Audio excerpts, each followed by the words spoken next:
I didn't know it then, but by the end of the month, the richest boy at Oakridge Academy would be on his knees begging for my forgiveness. But right now, he was handing over a $50,000 Rolex just for the privilege of breaking my heart. Welcome to Oakridge, where love is just currency. I'm Stella, the invisible girl. And that's Suji, the untouchable king, who just made a bet that he can make me fall for him in 30 days. Let the games begin. If you want to see how I make the golden boy lose his mind, hit that subscribe button, smash the like, and let's get into the drama. 30 days. Taejin's voice echoed against the cold metal lockers. He held up the heavy gold watch, a cruel smirk playing on his lips. You have 30 days to make the charity case fall in love with you. If she doesn't say it by the midnight gala, and then I keep the watch in the parking spot. Suji leaned back, entirely unbothered, sliding his hands into the pockets of his tailored navy blazer. Keep it warm for me. It won't even take 2 weeks. The girl barely speaks. A few smiles and she will be planning our wedding. They laughed. It was a harsh, privileged sound that usually sent girls like me running for the nearest exit in tears. But I didn't run. I stepped directly out of the shadows at the end of the aisle. The heavy soles of my uniform shoes clicked sharply against the tile. The laughter died instantly. Taejin froze, his hand still suspended in the air with the watch.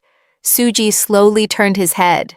For a fraction of a second, absolute panic flashed in his dark, perfectly calculated eyes. I had caught the golden boy red-handed.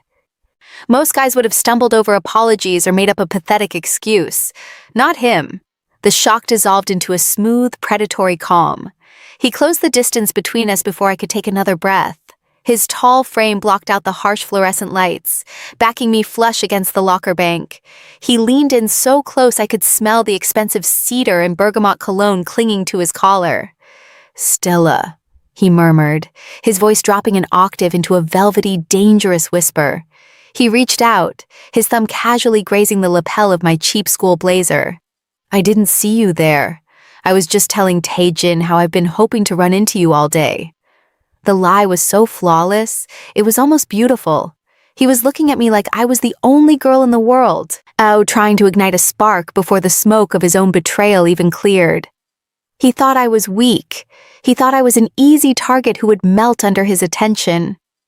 I looked up into his striking face, feeling the heat radiating from him, and let a soft, shy smile form on my lips. Really? I whispered back, making my voice sound breathless and naive. I've been hoping to run into you too. I saw the arrogant victory flash in his eyes. Let him think he was winning. He had no idea he just stepped into my trap. The Oakridge Academy library was my only sanctuary, a quiet fortress of towering mahogany bookshelves where invisible girls could hide in plain sight. I was buried halfway through an advanced calculus textbook when a shadow fell over my desk. A cold plastic cup was set down directly over my notes. Iced oat milkshake and espresso. Suji's voice drifted down, smooth and confident. Exactly 1 pump of vanilla. No classic syrup. I stared at the condensation forming on the cup, then slowly looked up. He was leaning casually against the edge of my table. Today, he wore a pristine white dress shirt, with the sleeves rolled up to his forearms. His school tie loosened just enough to look effortlessly rebellious. You're in my light, I said softly, keeping my voice mild, playing the part of the easily intimidated scholar. He didn't move. Instead, he smiled, flashing that lethal, confident curve of his mouth that made half the girls on campus lose their minds. I noticed you studying here every Tuesday during free period. You look like you need a break, Stella. I need to keep my scholarship, I replied, reaching for the cup anyway. The coffee was perfectly made. It meant he had actually paid attention to my specific order at the campus cafe. He was gathering intel. The game was accelerating. I could tutor you, he offered, leaning down so his face was level with mine. The scent of his cedar cologne surrounded me, intoxicating and warm. I charge a very reasonable rate. Oh? I let my eyes widen slightly, giving him the innocent reaction he was hunting for. What kind of rate? Just your time, he whispered, his dark eyes locking onto mine. This weekend. come to my family's estate party. It was a bold, aggressive move. He was trying to pull me into his territory, fast-tracking his 30-day bet. I needed to keep him off balance, so I picked up my heavy calculus textbook, lifting it to create a physical barrier between us. I don't know, I murmured, dropping my gaze to the pages. I have a lot of reading to do. He didn't back away. He reached across the table, his hand covering mine. His skin was surprisingly warm against the cold library air. Slowly, deliberately, he pressed the textbook down until it rested flat against the wood. As he lowered the book, his fingers grazed the sensitive pulse point of my wrist. A sudden, intense spark of electricity shot straight up my arm. My chest tightened. I looked up, startled, and found him staring right back at me, the arrogant smirk completely erased from his lips. For a split second, the calculated player vanished, replaced by a look of raw, unmasked surprise. He felt it too. The lie we were both telling was suddenly starting to feel incredibly real. 72 hours. That was how long I had to turn a $10 thrift store disaster into a dress worthy of a billionaire's mansion. I didn't have a trust fund or a personal stylist, but I had a sewing machine, 3 sleepless nights, and a desperate need to prove I belonged in Suji's world, at least until I destroyed him in it. When the heavy oak doors of the estate swung open that Saturday night, the music spilling out was as rich as the guests. The room was a sea of designer silk and tailored tuxedos. I took a steadying breath, smoothed my hands over the deep emerald velvet of my newly tailored gown, and stepped inside. The conversation near the entrance completely died. Heads turned, whispers started. But I was only looking for one person. Suji was standing by the grand staircase holding a crystal glass, surrounded by his usual crowd of heirs and socialites. When his eyes finally found me, he froze. The mask of the arrogant golden boy slipped right off his face. His gaze traveled down the elegant cut of the emerald velvet that hugged my curves perfectly, then back up to my face. He looked entirely breathless. He set his glass down on a passing tray without looking and started walking toward me. The crowd parted for him like royalty. For a terrifying second, as he stopped right in front of me, I forgot about the bet. I forgot about the Rolex. All I could feel was the intense magnetic pull drawing us together. "Stella," he breathed, his voice rough. He reached out, his fingers hovering just inches from my waist. "You look incredible. I have never seen anyone—" Oops! The word was sharp, high-pitched, and dripping with venom. Before Suji could finish his sentence, a freezing wave of liquid splashed violently across my chest. I gasped, stumbling back. A massive, spreading stain of dark red wine soaked instantly into the delicate emerald velvet, ruining 3 days of meticulous, bleeding finger needlework in less than a second. Standing to my left was Minna. Her manicured nails were still wrapped around the stem of an empty wine glass. She gave a little pout, though her eyes were shining with vicious triumph. "Oh my gosh, I am so clumsy," Minna cooed loudly, making sure the entire ballroom was watching. The elite crowd began to snicker. "I hope that wasn't expensive. Though, looking at the stitching, I guess it doesn't matter." The cold wine seeped through the fabric, chilling my skin. The laughter around me grew louder, echoing off the marble floors. I stood there shivering, the beautiful illusion I had so carefully crafted completely shattered. The laughter burned my ears, but before I could turn and run, a heavy silence slammed into the room. Suji stepped directly in front of me, completely blocking Minna from my view. The relaxed, confident golden boy was gone. In his place was cold, quiet fury. "Is this what passes for entertainment to you, Minna?" His voice wasn't loud, but it cut through the ballroom like ice. Minna's triumphant smile immediately faltered. She took a nervous step back. "Suji, I told you, it was an accident." "Save it," he interrupted, his tone laced with absolute disgust. "You just embarrassed yourself in front of everyone who matters." He didn't wait for her response. Without breaking eye contact with the crowd, daring anyone else to speak, he unbuttoned his tailored black tuxedo jacket and slid it off his shoulders. The entire room watched in stunned silence as he stepped closer and draped the heavy, warm fabric over my shivering frame. The familiar, intoxicating scent of cedar and bergamot wrapped around me instantly, shielding me from the chill of the ruined velvet. He pulled the lapels together across my chest, his knuckles briefly grazing my collarbone. "Let's go," he murmured, his voice dropping into a gentle register meant only for me. He placed a firm protective hand on the small of my back and guided me through the parting sea of guests. I kept my head high, anchored by the heat of his hand through the silk lining of his jacket. We left the glaring lights of the ballroom behind, stepping into the dim, quiet corridors of the massive estate. My heart was hammering against my ribs. I had wanted to orchestrate his social downfall, but in that moment, he felt like the only safe harbor in a storm. Footsteps echoed behind us. The party was starting to spill out into the halls, the elites eager for more gossip. Suji swore softly under his breath. He grabbed my hand, pulled me down a narrow hallway, and shoved open a heavy wooden door. We stumbled inside, and he quickly pulled it shut behind us. The lock clicked. Total darkness swallowed us. It was a coat room, cramped and suffocatingly quiet, smelling of expensive leather and wool. I was backed up against a row of heavy winter coats, my breath catching in my throat. Suji was standing right in front of me, so close our bodies were practically touching. I couldn't see his face, but I could hear his ragged breathing in the dark. I could feel the intense heat radiating off his chest through his thin white dress shirt. The silence stretched, thick and dangerous, crackling with a terrifying electricity. I couldn't run, and suddenly, I wasn't sure I wanted to. The darkness in the coat room felt heavy, thick with the scent of wool and his cedar cologne.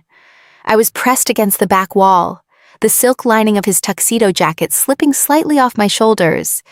Suji stood so close that every time he exhaled, the warm air brushed across my collarbone. Outside, the muffled bass of the ballroom music thumped through the heavy wooden door, but in here, the only sound was our ragged breathing. "I hate them," he whispered suddenly. His voice was raw. I was stripped of the polished arrogance he wore like armor in the hallways of Oakridge. I tilted my head up, trying to find his eyes in the pitch black. "Who?" He shifted closer, his hands coming to rest flat against the wall on either side of my head, trapping me completely. "Everyone out there, the fake smiles, the calculated deals. They look at me and only see a bank account and a corporate merger." His fingers moved, gently brushing a stray curl away from my cheek. His touch was hesitant, almost reverent, sending a violent shiver down my spine that had nothing to do with the ruined, damp dress I was wearing underneath his coat. "But you," he murmured, his face lowering until his lips were hovering mere inches from mine. "You don't care about any of it. You look right through the act. You are the only real thing in my entirely manufactured life, Stella." My breath hitched. The game we were playing, the bets, the traps, the revenge, completely evaporated in the confined space. I could feel the heat radiating from his skin. My heart hammered wildly against my ribs. I wanted to reach up, grab the lapels of his white dress shirt, and pull him down. He leaned in, his lips brushing softly against the corner of my mouth. The electricity of that tiny contact short-circuited my brain. I closed my eyes, tilting my chin up to meet him, entirely surrendering to the moment. Then the room exploded in a blinding white light. We both jumped. Suji pulled back, blinking in the sudden glare. The harsh light was coming from his phone, which had slipped halfway out of his trouser pocket. The screen was brightly illuminated, projecting a notification text in bold black letters directly onto the coats beside me. The message was from Tae-jin. "Is the bet won yet? Need my watch. Don't tell me the scholarship girl is actually making you work for it." The words burned into my retinas. The intoxicating spell shattered into a million jagged pieces. The warmth of his jacket suddenly felt like a trap. I looked away from the glowing screen and stared back into the dark, remembering exactly who I was, who he was, and the $50,000 lie standing between us. The cold light of that text message burned in my mind all night. By the time Monday morning rolled around, the intoxicating warmth of Suji's jacket was nothing but a bitter memory. He wanted to play games with my heart for a watch. Fine, I would show him exactly how a game was played. The Oakridge cafeteria was a massive, glass-walled pavilion where the elite divided themselves by wealth and status. Suji sat at the center table, holding court, looking as untouchable as ever in his pristine uniform. But I wasn't looking at him. I locked my eyes on Tae-jin. Tae-jin was leaning against the luxury espresso bar, holding his morning coffee. I adjusted the collar of my blazer, painted on my brightest, most admiring smile, and walked directly toward him. I made sure my path cut right through Suji's line of sight. "Tae-jin," I said, letting my voice carry. I stopped right in front of him, close enough to invade his personal space. He raised an eyebrow, clearly surprised. "Stella, to what do I owe the pleasure?" I laughed, a bright melodic sound I had practiced in the mirror. I reached out and playfully tapped the lapel of his blazer, letting my fingers linger just a second too long against the expensive fabric. "I just wanted to thank you for the notes last week. You're actually a lot sweeter than people say." Tae-jin's smirk widened.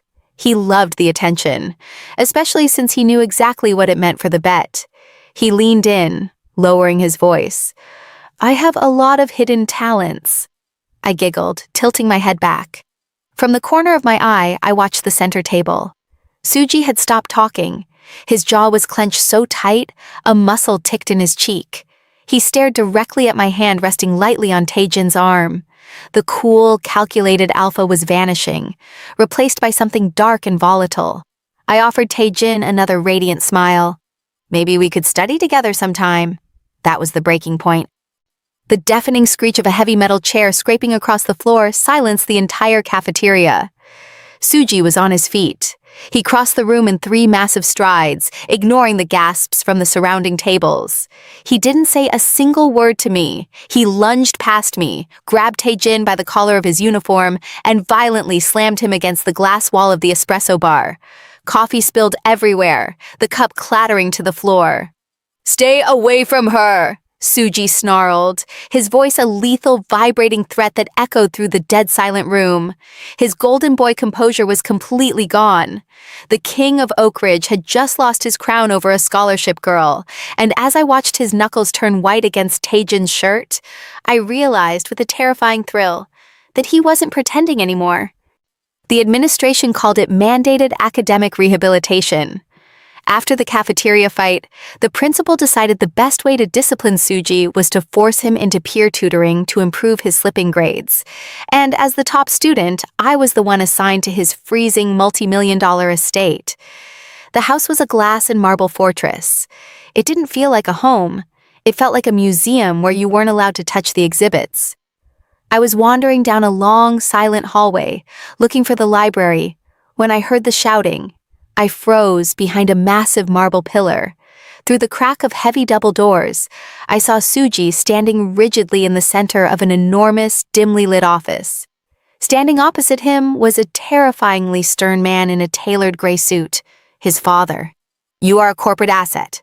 Not a street thug." His father's voice was sharp enough to cut glass. "You humiliated this family over a worthless bet. If you ever jeopardize our stock prices with your pathetic lack of discipline again, I will strip you of your name and ship you out of this country by morning. Do you understand me?" Suji didn't fight back. The arrogant boy who had just slammed a rival against a wall was completely gone. He looked hollow, staring straight ahead as he answered in a dead, empty voice. "Yes, sir." His father brushed past him without a second glance, his expensive shoes clicking against the hardwood as he left the room. The silence left behind was suffocating.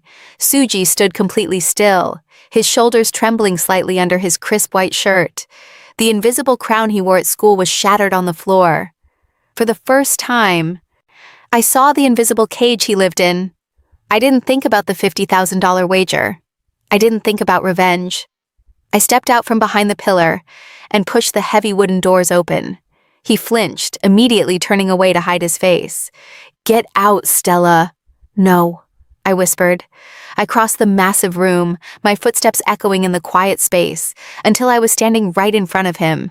He refused to look at me, his jaw clenched tight, trying desperately to hold the broken pieces of his pride together.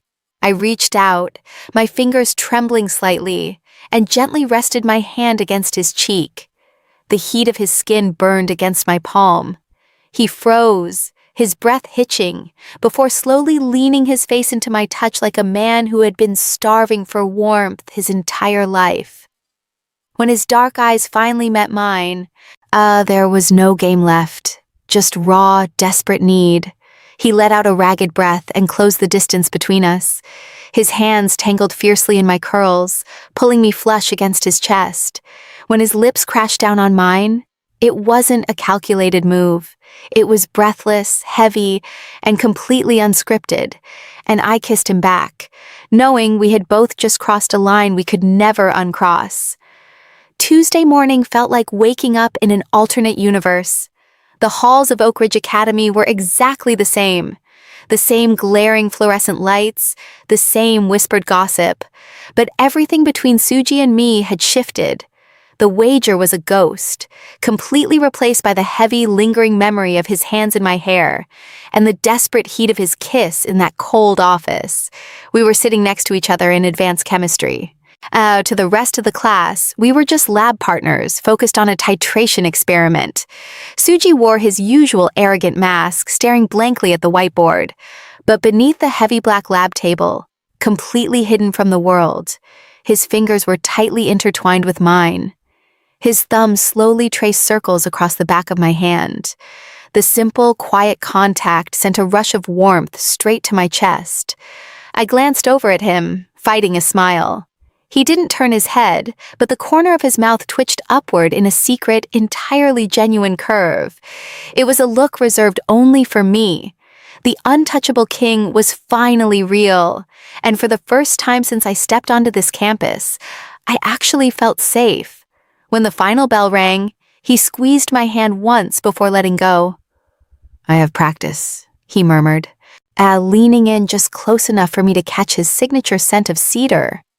"Wait for me by the south exit?" "Don't take too long," I whispered back. I walked down the crowded hallway toward my locker, my heart still floating. The sweet illusion lasted exactly until I dialed my combination. The metal door swung open, and something heavy tumbled off the top shelf, crashing violently against the tile floor. Conversations around me paused. I froze, staring down. It was a thick, leather-bound binder with the Oakridge Academy crest stamped in gold on the front, the Senior Gala Charity Fund Ledger, the exact book the administration had announced missing over the intercom that morning, containing thousands of dollars in missing checks. A freezing, terrifying dread instantly replaced the warmth in my chest. I didn't steal it. I barely had enough money for lunch, let alone access to the administrative offices. But as I bent down to pick it up, a piece of folded pink stationery slipped out from between the pages. I recognized the expensive textured paper immediately. Min Ah. She wasn't just trying to humiliate me at parties anymore. She was actively framing me for a massive theft to cover her own tracks. I looked up and saw her standing at the far end of the hallway, watching me. Her perfect, glossy lips curled into a vicious, triumphant smile. The romantic dream was over. The trap had just snapped shut, and I was holding the bait. Panic is a cold, suffocating thing. The administration had just announced a surprise locker inspection for tomorrow morning, and I had less than 24 hours before they found the stolen charity ledger sitting exactly where Minna planted it. I was pacing behind the bleachers, trying to catch my breath when Suji found me. I didn't have to explain. He saw the terror in my eyes, grabbed my shoulders to steady me, and listened as the terrifying reality spilled out. The golden boy didn't hesitate or ask questions. He reached into his pocket and pulled out a heavy silver master key, a quiet perk of his father funding half the campus, and pulled me toward the administrative security wing. The AV room was a cramped, dimly lit bunker glowing with rows of surveillance feeds. Suji pushed me inside, shutting the heavy steel door behind us, and immediately went to work on the main terminal. The bright blue light of the monitors reflected in his dark, focused eyes as his fingers flew across the keyboard, pulling up the hallway timestamp. My heart hammered aggressively against my ribs as the grainy footage finally loaded. My heart hammered aggressively against my ribs as the grainy footage finally loaded. There she was, on the screen, Minna looked around the empty hallway before slipping the heavy leather binder perfectly through the ventilation slats of my locker. A massive, overwhelming wave of relief washed over me. We had the proof. My scholarship, my future, everything was safe. I let out a shaky breath and reached out, my hand resting on Suji's shoulder. He looked back at me, the rigid tension leaving his jaw.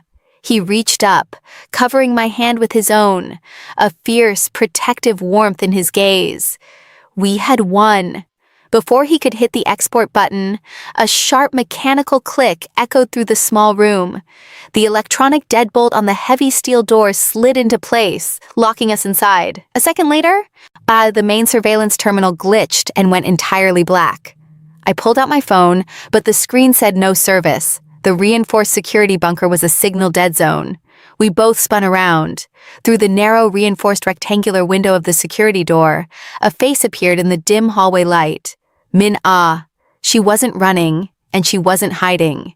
She was standing perfectly still on the other side of the thick glass, a vicious, calculating smile spreading across her perfectly painted lips. In her right hand, she twirled a silver master key just like Suji's, but it was what she held in her left hand that made the blood freeze in my veins. She was holding the administrative microphone for the campus-wide public address system. The stolen ledger was never the actual trap. It was just the bait she used to get us locked exactly where she wanted us. Minna pressed the button on the black microphone. The unmistakable sharp crackle of the campus-wide intercom echoed through the speakers mounted in the ceiling above us. Suji's eyes widened. He knew exactly what she was about to do. Taejin must have sold the audio recording of their wager to her. "No," Suji breathed, his voice laced with absolute terror. It wasn't the fear of getting caught by the administration. He was looking right at me, terrified of what I was about to hear. "Stella, you can't listen to this." But the broadcast had already started. Taejin's voice flooded the entire school, piping directly into our locked room.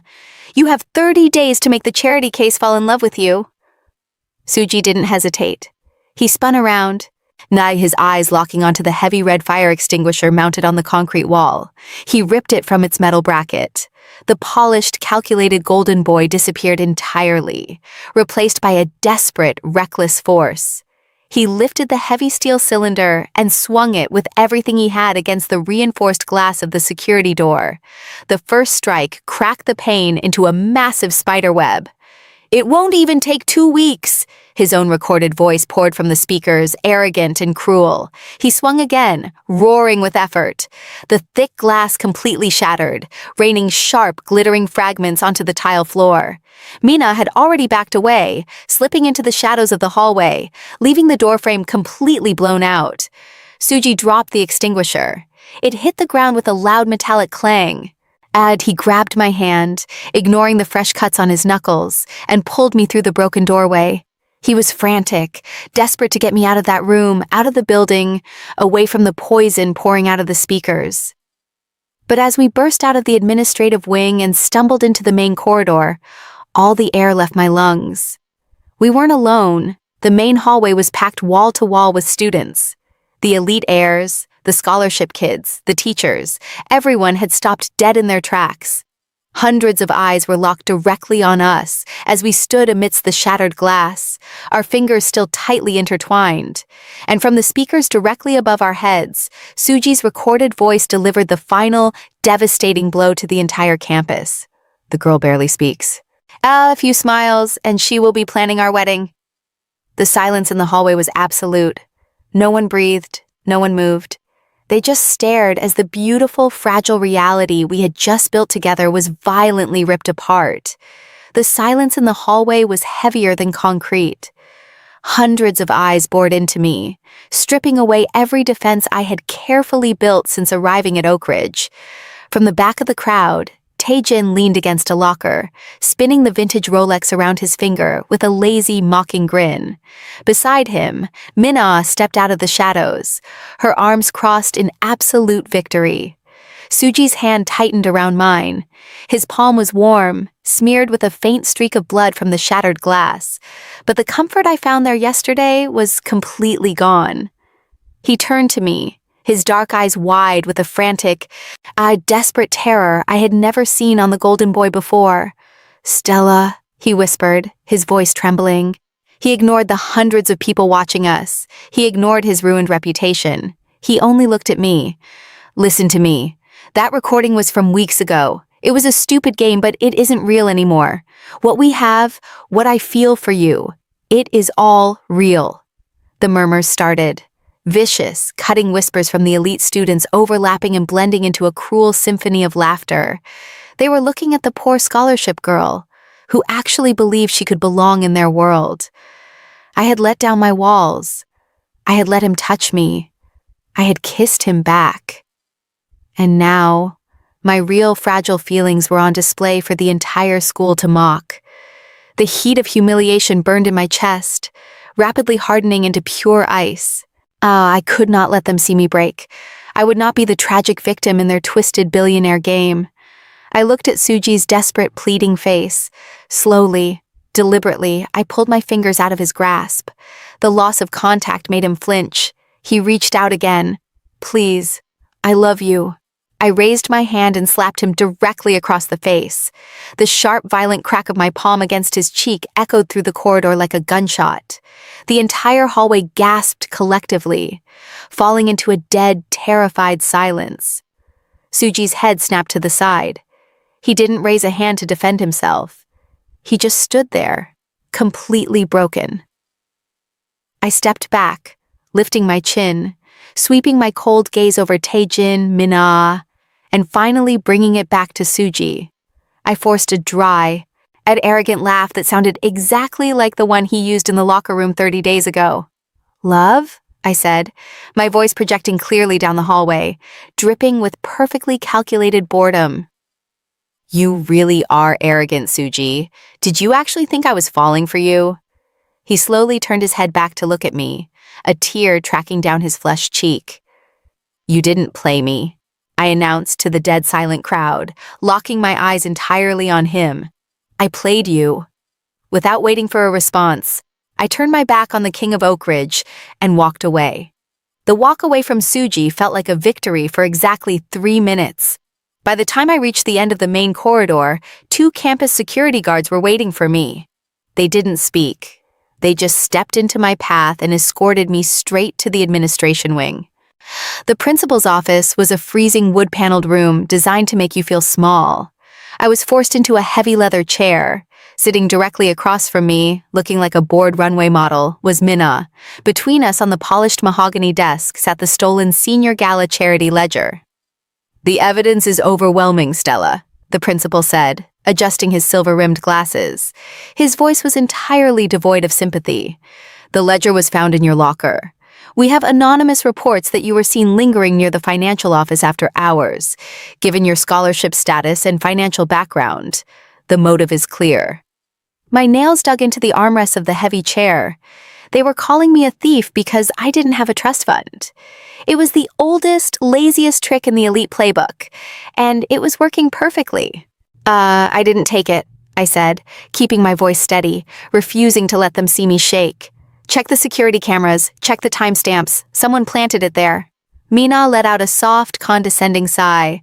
"Stella, please, don't make this worse by lying. The cameras in that hallway have been down for maintenance all week. Everyone knows that." My blood ran completely cold. She hadn't just planted the book. She had ensured there was no digital footprint of her doing it. The footage Suji and I found in the AV room was from a hidden backup angle, but that hard drive was now smashed to pieces on the floor because of the broadcast trap. I had absolutely nothing to defend myself with. "Oakridge Academy has a zero-tolerance policy for theft," the principal continued, opening a rigid manila folder. "Your scholarship is officially revoked. Vote effective immediately. We are drafting the expulsion paperwork now, and we will be notifying local authorities to handle the missing funds." The words crashed down on me, suffocating and absolute. My university admissions, my future, everything I had fought for over the last 3 years was gone in an instant. Mina offered a tiny victorious curve of her lips. She had won. The trap was flawless, and I was entirely out of moves. Before the principal could sign his name on the final paper, The heavy double doors of the office burst open with violent force. They slammed against the walls, rattling the glass frames. The security guards jumped. Mina gasped. I spun around in my chair. Suji stood in the doorway, his chest heaving, his pristine school uniform torn at the collar. His dark hair was a chaotic mess, and a vicious. A dark purple bruise was blossoming across his sharp jawline, the undeniable mark of a brutal physical fight. He didn't look at the principal. He didn't look at Mina. His desperate, furious eyes locked entirely on me. The principal stood up, his chair scraping loudly against the hardwood floor. Mina shrank back into her seat, the arrogant smirk completely vanishing from her face. Suji didn't even glance at them. He walked straight toward the massive mahogany desk, his breathing heavy, his torn uniform a stark contrast to his usual flawless presentation.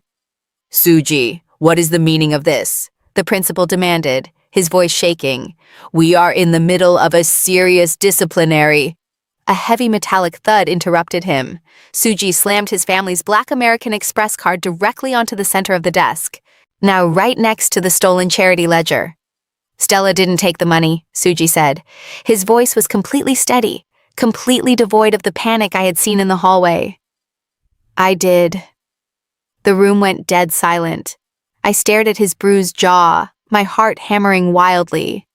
"Don't be ridiculous," Mina blurted out, her composure slipping. "You don't need the money. Why would you steal from the school?" "Because I have a gambling problem," Suji lied flawlessly, his dark eyes finally locking onto mine. "I lost my father's watch.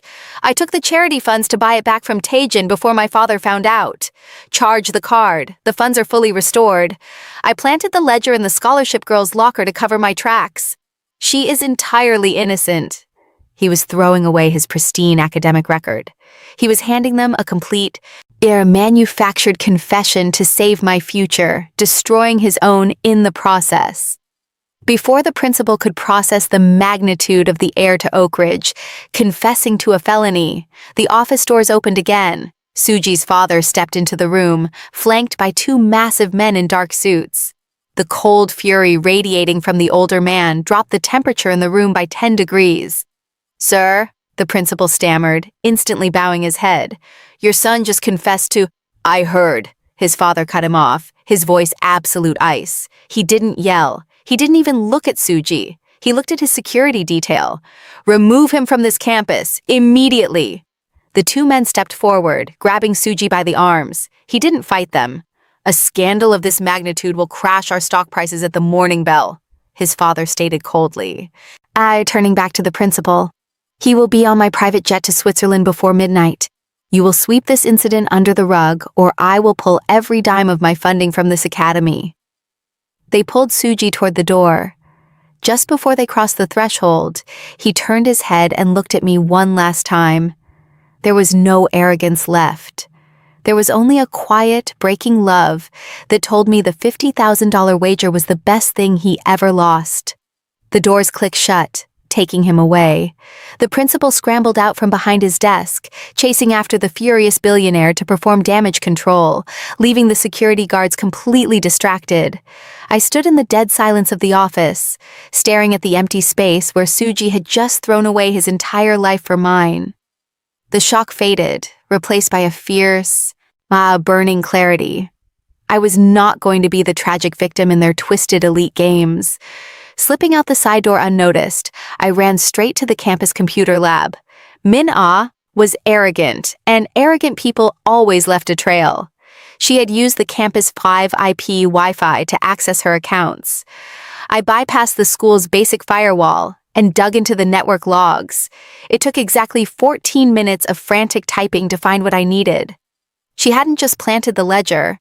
I tracked the missing charity funds directly to an offshore shell account under Minna's family name. And worse, she had wired $50,000 of hush money to Taejin to buy that audio recording.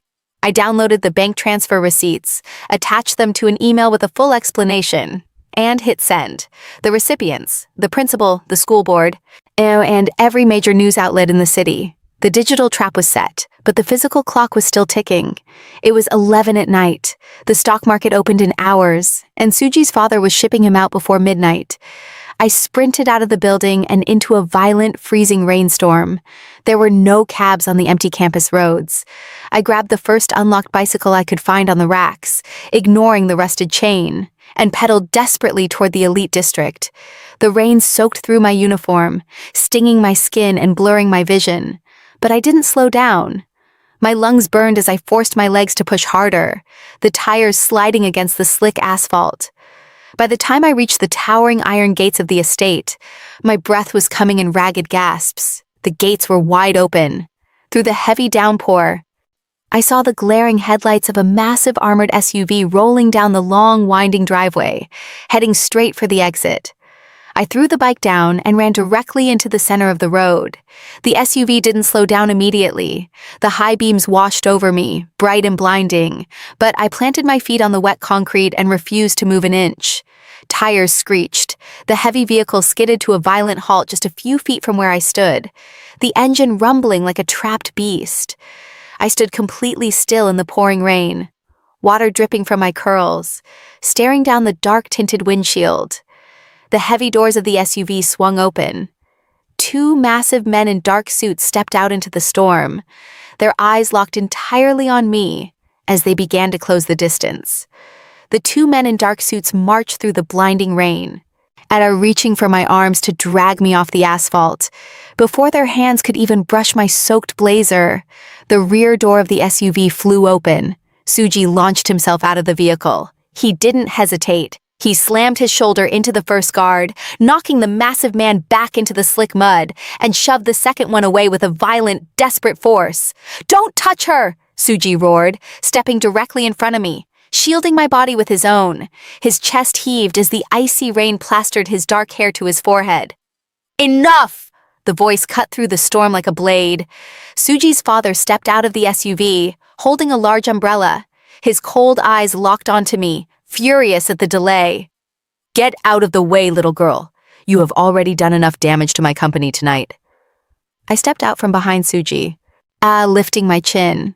I reached into my soaked pocket and pulled out my phone, turning the brightly lit screen toward him.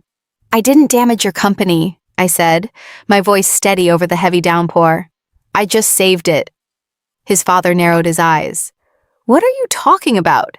I tracked the stolen charity funds to an offshore account in Minna's name and found the $50,000 hush money wire she sent to Taejin, I stated coldly. "The bank transfer receipts are entirely undeniable. I just emailed the encrypted network logs to the school board, the principal, and 3 major financial news outlets. The thief is a rival heiress, not your son. By the time the morning bell rings, your stock prices will be completely secure." The older man froze. He stared at the glowing screen, then looked at me, truly seeing me for the first time. He realized I wasn't just a scholarship kid. I was a player in his world, and I had just checkmated him. A slow, calculated realization shifted his features. He lowered the umbrella slightly. "Get in the car," he ordered his men.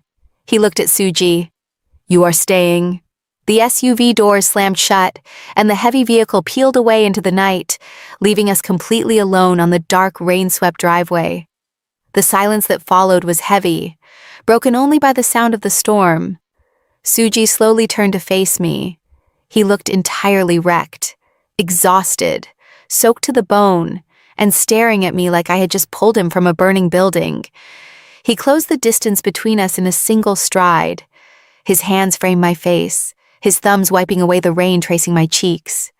"You came for me," he whispered, his voice breaking. "I told you," I murmured, leaning into his touch. "I played a win." He let out a ragged breath and pulled me against him. His mouth crashed down on mine, fierce, desperate, and completely real. The rain washed away the bets, the lies, and the elite games. When we walked through the glass doors of Oakridge Academy the next morning, our fingers were tightly intertwined. The hallways fell silent. Minna's locker was completely empty. Taejin looked away. They finally understood the truth. Suji was still the king of Oakridge, but he didn't rule alone anymore.